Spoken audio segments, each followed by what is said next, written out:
2 ans seulement après notre mariage, mon mari a émis l'idée de demander à sa mère de quitter le village et de passer les dernières années de sa vie avec nous. Son père était décédé alors qu'il était encore très jeune. Sa mère a enduré beaucoup de difficultés et s'est battue toute seule pour subvenir à ses besoins et lui permettre d'aller à l'université. On peut dire qu'elle a beaucoup souffert et qu'elle a fait tout ce que l'on peut attendre ou imaginer d'une femme pour amener son fils là où il est aujourd'hui. J'ai immédiatement accepté et j'ai commencé à préparer la chambre des visiteurs qui a un balcon orienté vers le sud pour lui permettre de profiter du soleil et de planter de la verdure. Mon chéri se tenait dans la pièce lumineuse et soudain il m'a soulevé et a commencé à tourner sur lui-même. Comme je le suppliais de me poser, il a dit « Allons chercher maman ». Mon mari est grand et costaud et j'aime poser ma tête sur sa poitrine et apprécier le sentiment qu'il pourrait me soulever à tout moment, me mettre dans sa poche, aussi petite que je sois. Lorsque nous nous disputons et que l'un d'entre nous refuse de faire marche arrière, il me soulève et me fait tourner au-dessus de sa tête, sans arrêt, jusqu'à ce que je me rende et que j'implore sa pitié. Ce genre de sentiment de panique et de joie était devenu mon addiction. Maman a quitté le village en apportant avec elle ses habitudes et son mode de vie. Par exemple, j'ai l'habitude d'acheter des fleurs pour décorer le salon. Elle ne pouvait pas le supporter et faisait des commentaires. Je ne sais pas comment vous, les jeunes, dépensez votre argent. Pourquoi achetez-vous des fleurs? En plus, vous ne pouvez pas manger les fleurs. Je souriais et disais, maman, avec des fleurs dans la maison, notre humeur sera meilleure. La mère s'en ira en ranchonnant et mon mari sourira et lui dira, maman, c'est comme ça en ville et avec le temps, tu t'y habitueras. En ce moment, ma belle-mère cessera de murmurer. Mais par la suite, chaque fois que je rentrais avec des fleurs, elle me demandait combien cela coûtait. Je lui disais le prix et elle secouait la tête et exprimait son mécontentement. Parfois, lorsque je rentrais à la maison avec de nombreux sacs de courses, elle demandait à connaître le prix de chaque article. Je lui disais honnêtement et elle s'énervait encore plus. Un jour, mon mari s'est amusé à me pincer le nez et m'a dit « Petite idiote, ne lui dis pas le prix total de tout et le problème sera résolu. » C'est ce qui a déclenché les frictions dans notre style de vie et notre foyer autrement heureux. Ma belle-mère détestait le plus quand mon mari se lève tôt pour préparer le petit déjeuner. Selon elle, comment l'homme de la maison pourrait-il cuisiner pour sa femme? À la table du petit déjeuner, l'expression du visage de maman est toujours comme les nuages noirs avant l'orage et je faisais semblant de ne pas l'avoir remarqué. Elle utilisait ses cuillères ou ses assiettes pour faire beaucoup de bruit, pour montrer sa colère. En tant que professeur de danse au palais des enfants où je travaille, je rentre à la maison épuisé après une longue journée de danse et je ne veux pas renoncer au luxe de ces quelques minutes supplémentaires dans le confort de mon lit et donc je fais la sourde oreille à toutes les protestations de maman. De temps en temps, maman m'aidait à faire quelques travaux ménagers, mais rapidement, son aide me créait du travail supplémentaire. Par exemple, elle gardait toutes sortes de sachets et sacs en plastique dans le but de les vendre plus tard et à la fin, la maison était remplie de toutes sortes de sacs poubelles. Elle renversait sur la vaisselle du détergent à vaisselle en m'aidant à laver les assiettes. Et donc, pour ne pas la blesser, je faisais la vaisselle à nouveau tranquillement. Un jour, tard dans la nuit, maman m'a vu laver les assiettes. Et bam, elle a claqué la porte de sa chambre et a pleuré très fort dans sa chambre. Mon mari se trouvait dans une position difficile, ne sachant pas de quel côté il devait être.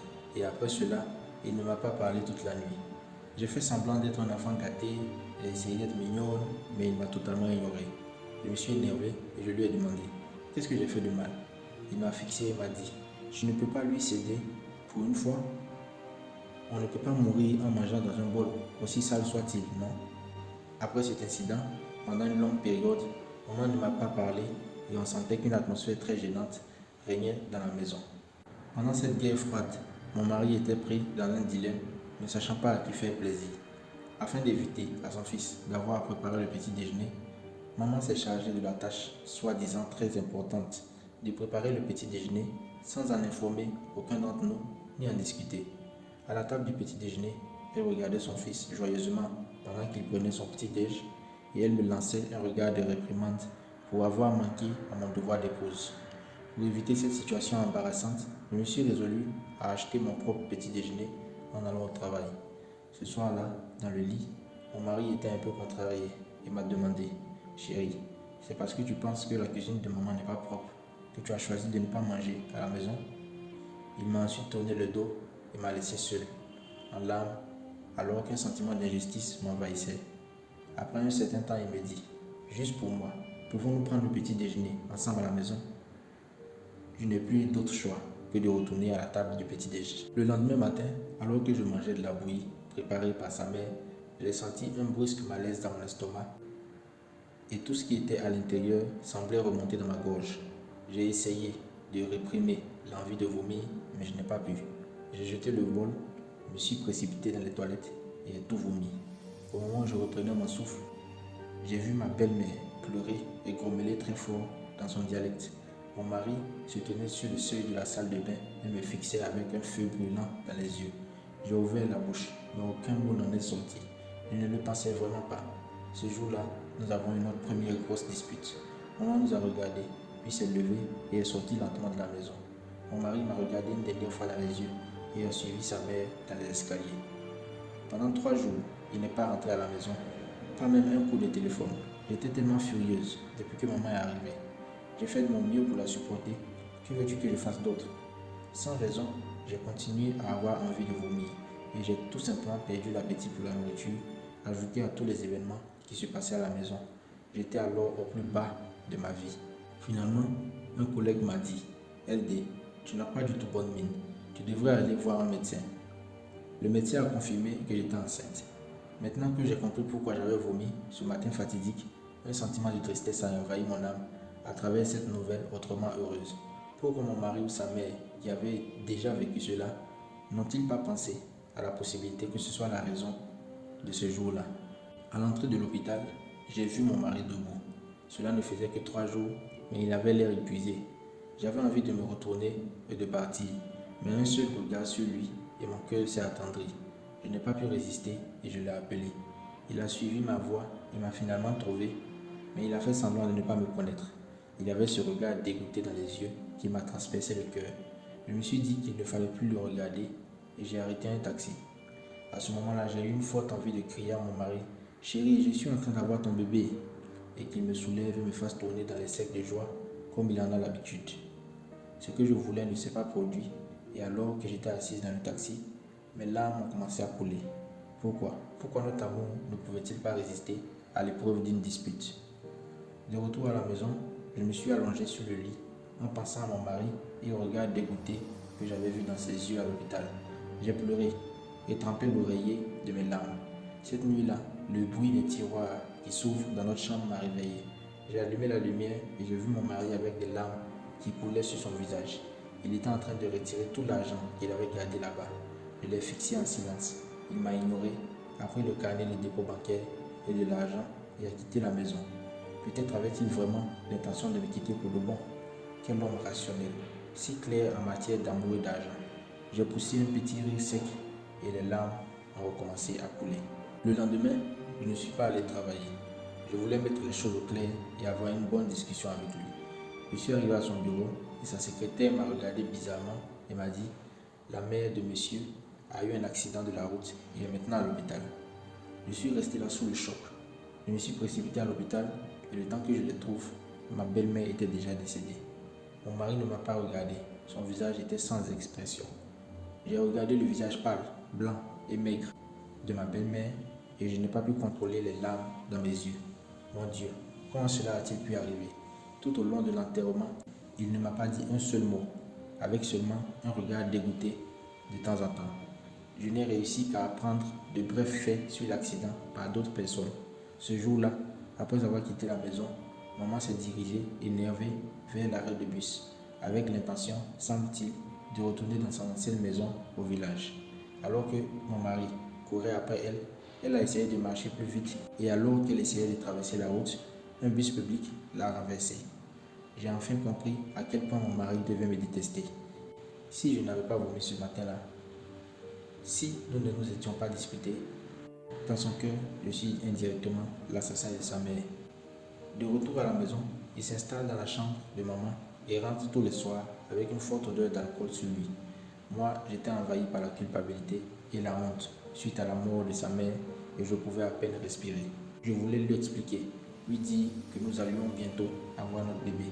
Mais chaque fois que je voyais le regard mort dans ses yeux, tous les mots que j'avais sur le bout de la langue me revenaient. J'aurais préféré qu'il me frappe très fort ou qu'il me gronde sévèrement, bien qu'aucun de ces événements ne soit de ma faute. De nombreux jours de silence étouffant se sont écoulés, et au fur et à mesure que les jours passaient, il rentrait de plus en plus tard à la maison. L'impasse entre nous continuait, nous vivions ensemble comme des étrangers qui ne se connaissaient pas. Un jour, je suis passé devant un restaurant, et en regardant à travers la vitre, je l'ai vu avec une fille assise face à face, et il lui a légèrement brossé les cheveux pour elle. J'ai compris immédiatement la signification de ce geste. Après m'être remise de ce moment de choc, je suis entré dans le restaurant. Je me suis mise en face de lui et je l'ai regardé fixement, sans une larme dans les yeux. Je n'avais rien à lui dire et il n'y avait pas besoin de dire quoi que ce soit. La fille m'a regardé, elle l'a regardé, s'est levée pour partir, mais mon mari l'en a empêché. Ensuite, il m'a regardé en retour, me défiant. J'entendais seulement mon cœur battre lentement, battement après battement, comme si j'étais sur le point de rendre mon dernier souffle. J'ai fini par reculer, car si j'étais resté là plus longtemps, je me serais effondré avec le bébé qui était en moi.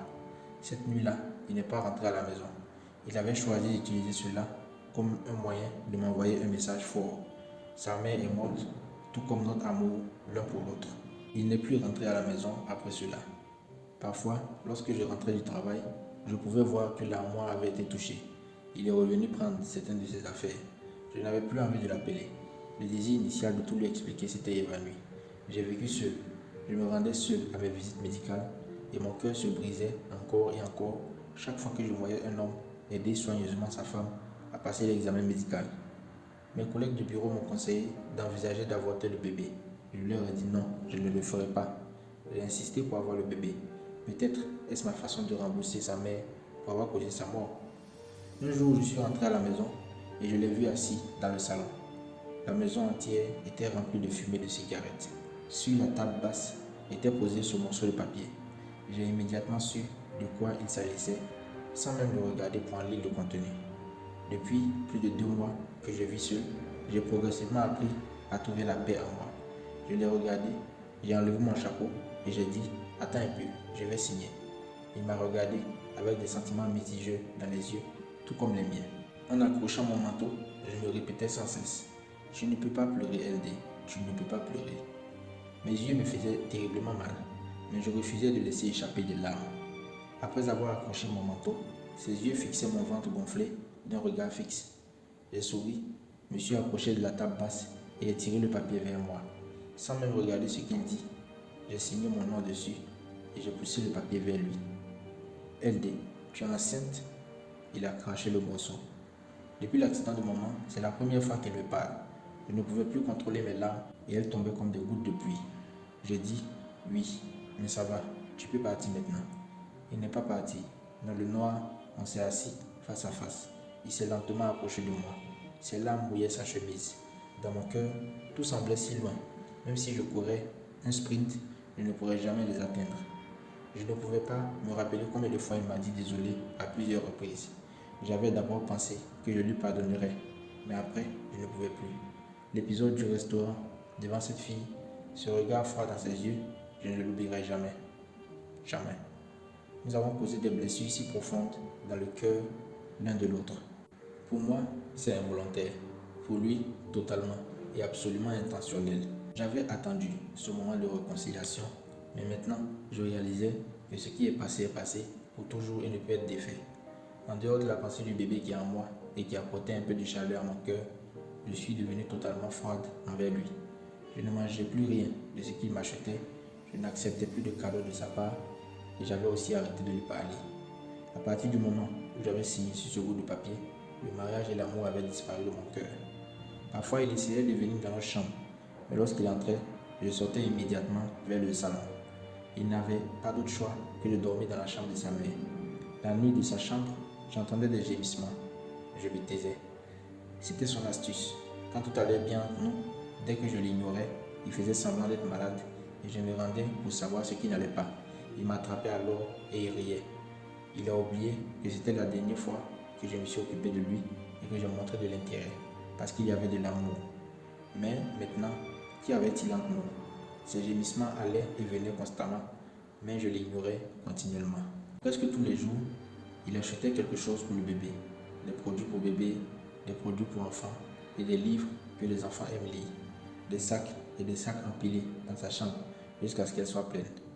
Je savais qu'il essayait d'utiliser cela pour me tendre la main, mais je n'étais plus ému par ses actions.